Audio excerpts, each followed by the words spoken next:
Now, before I start making chips, what I want to do is I want to see how level the table is. Before I see how level the table is, I need to make sure that it is actually locked in position, because there's a few. I've got that zeroed there. I'm just going to do up the gib locks to see if it moves.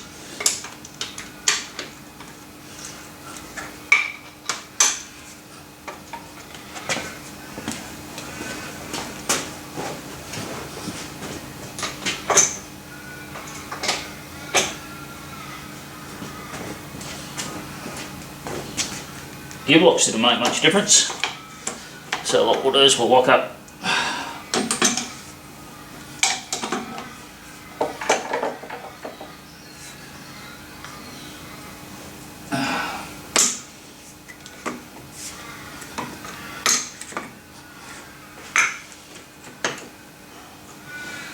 so that's locked up.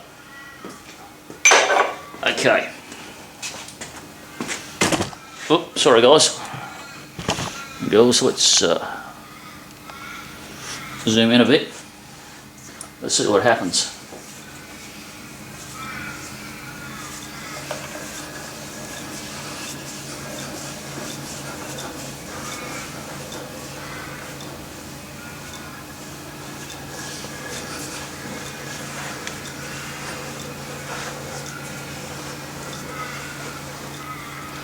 Okay. So we're minus 12 tenths. So what I should do is I should make an adjustment. I'll set up and I'll make actually I've got the I've got the spanner there. I'll grab the tools and we'll set up and we'll make some adjustments. Okay, I've let you down so you're closer to my height now. So what I'm going to do, actually, on the front here, what I've got is I've got a vernier, a degree wheel and a vernier, and at the moment it says it's out about 5 minutes. Look, what we'll do, this is here for a reason. You'll see what it is in a minute, or I'll say in a minute, in a little while. So what I'm going to do is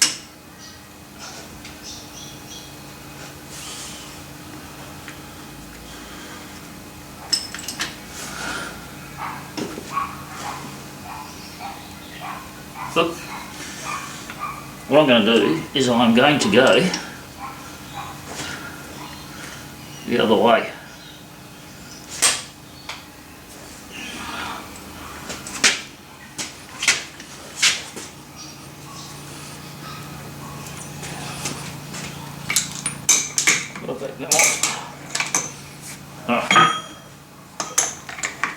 If you back them all off, you'll find that it actually moves easier.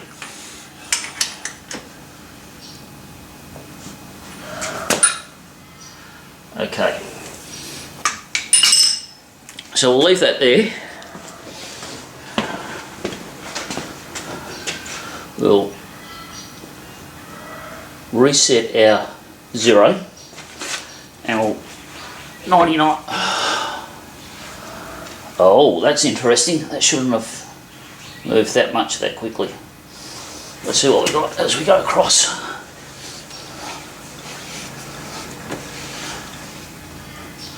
Now what I don't know here is that the table is actually level.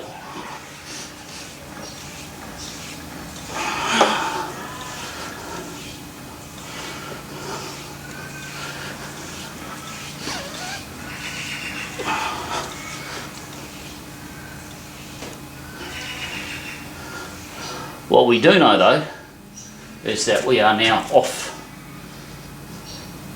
the bottom of the table.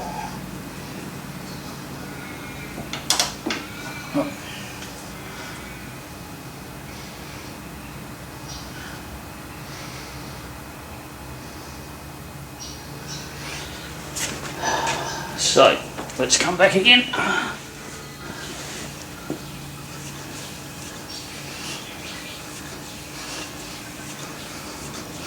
So we're seeing it go up. 0.1. That's 4th out.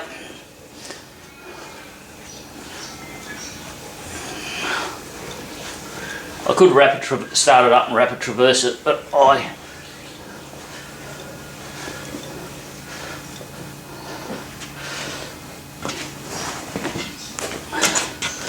you see that? Yeah. Okay, so that's 0.2. Near enough. So we're talking about 8 there. Near enough.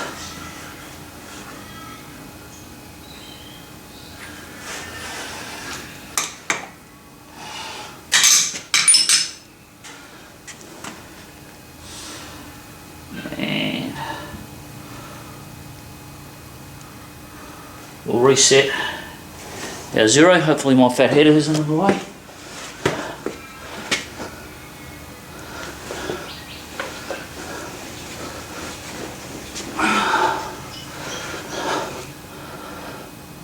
-200ths.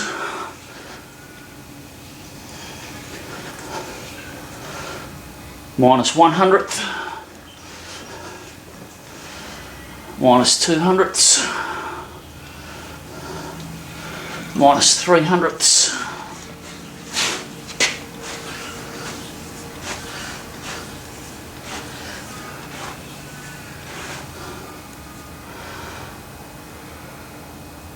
-300ths. So what I think is this outside edge here, itself is a little bit high.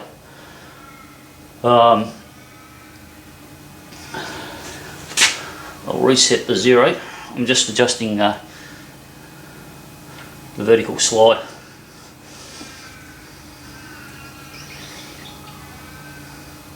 So there we go. That's -1/4 of a hundredth. As you can see, that's that's 0. -100th, -200ths. So what that would indicate is that this is worn hollow in this here.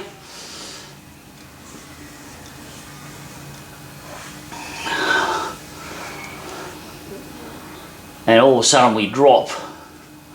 It's -5. Okay, I'm not too worried about that because I'm not going to work on this outside surface for the moment. What I've got going across here is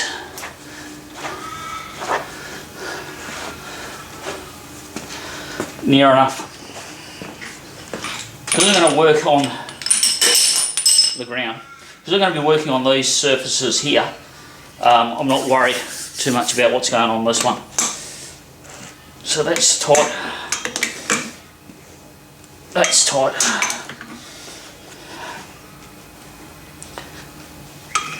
That's tight. Okay. I'm happy with that.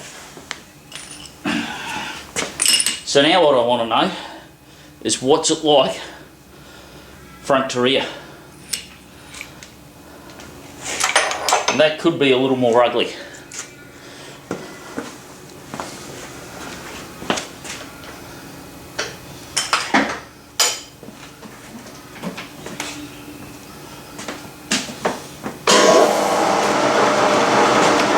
So what we're going to do here is we are going to reset 0, and we're just going to look at this front bit of the what we got here. Too much straight.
0.1, 0.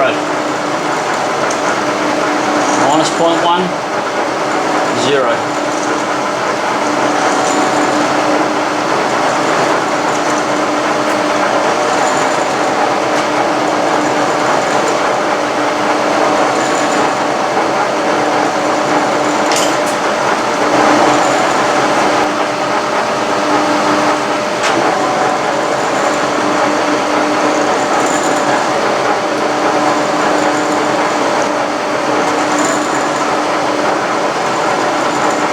So we've got a bit of movement in it,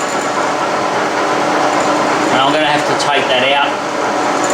That could be, again, so I'm not going to make any radical adjustments to the machine yet. Because what I'm going to do is I'm going to machine with it, and we'll see.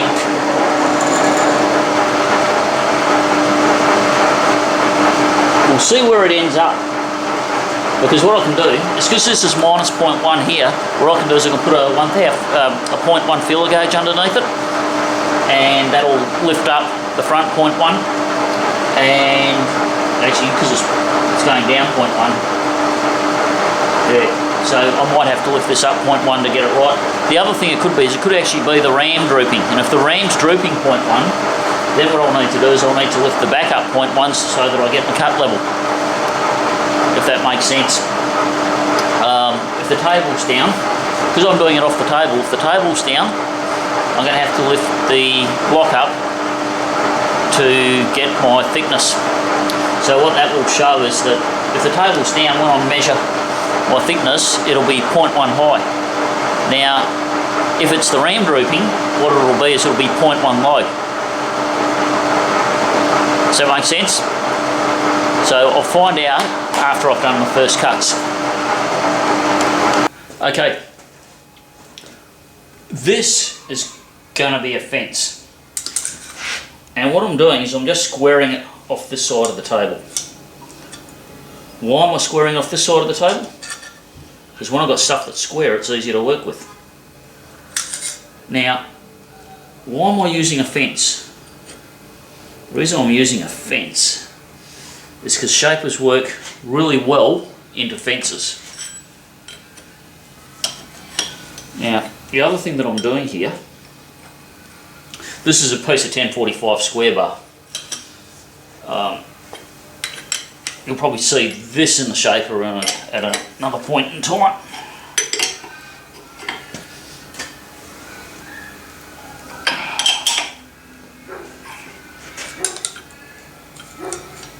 So, it would be a good idea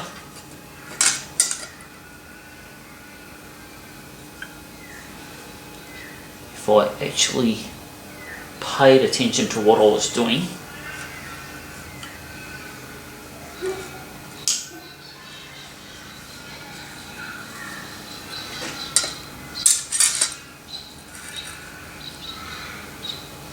One thing you know about these slots is these slots should be square to the table.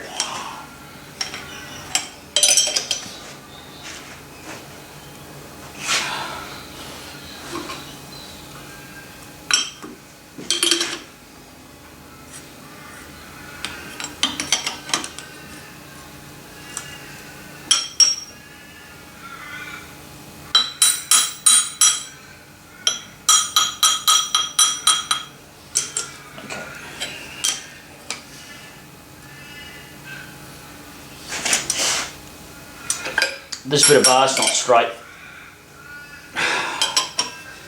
So what I've done is I've gone for what's in the middle. Okay. So that there is my initial location. Now we'll set up, we'll do the rest of them. Okay. So what I'm doing now is I am getting myself thoroughly confused. There we go. I was looking for this. What I'm doing is I'm setting up an outside fence to push against. And I'm just using my little square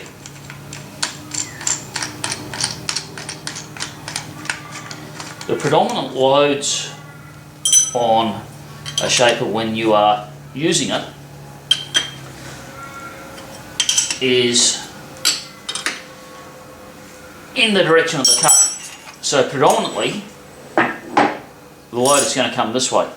When the tool bite digs in, there's a little bit of this, and so when you're cutting stuff that's high like this, you want to make sure that you don't support it right down the bottom, because what it'll do is it'll dig in and it'll just push it out.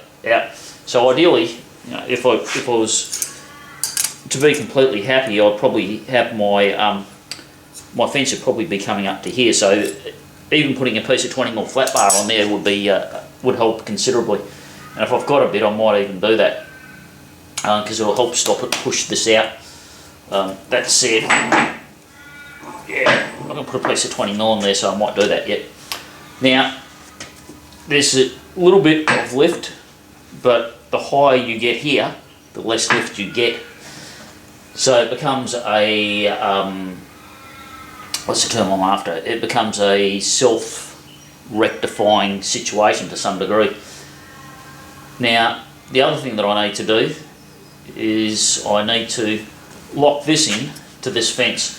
So what I'm going to do is I'm going to take these two and we'll put them on this side here, and you'll see what I'm going to do with those to try and get them to stay in position and do what I want them to do. Okay, so this is my outer fence that isn't a fence, and what I'm doing is I'm pulling it right back towards me because I don't want it to move towards me while the shaper's working.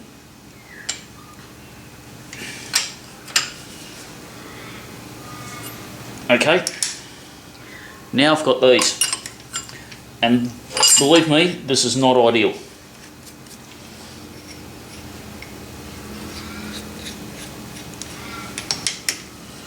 So what we're doing here is we are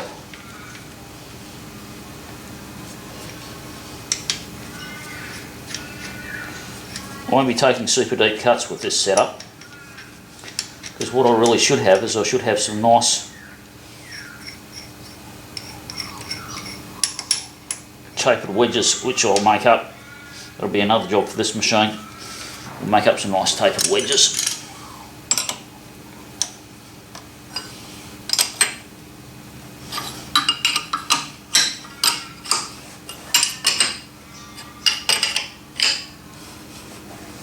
Now there's probably not a lot of point hitting this with a hammer, because I don't think it's going to go too far.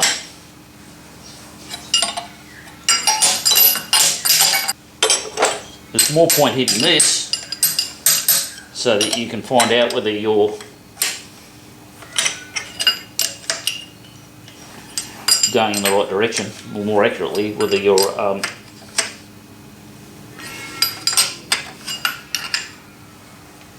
square or not. That one's good and solid. This one here feels springy.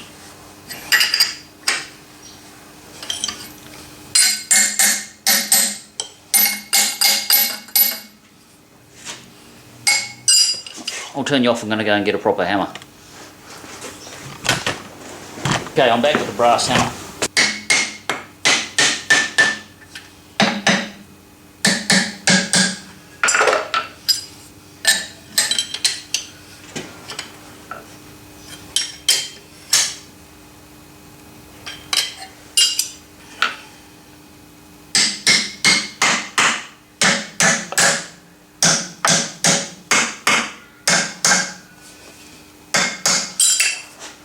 Okay, so now that is moderately well retained. Yeah, you're fully wide. So now I can start trying to do something about setting this up.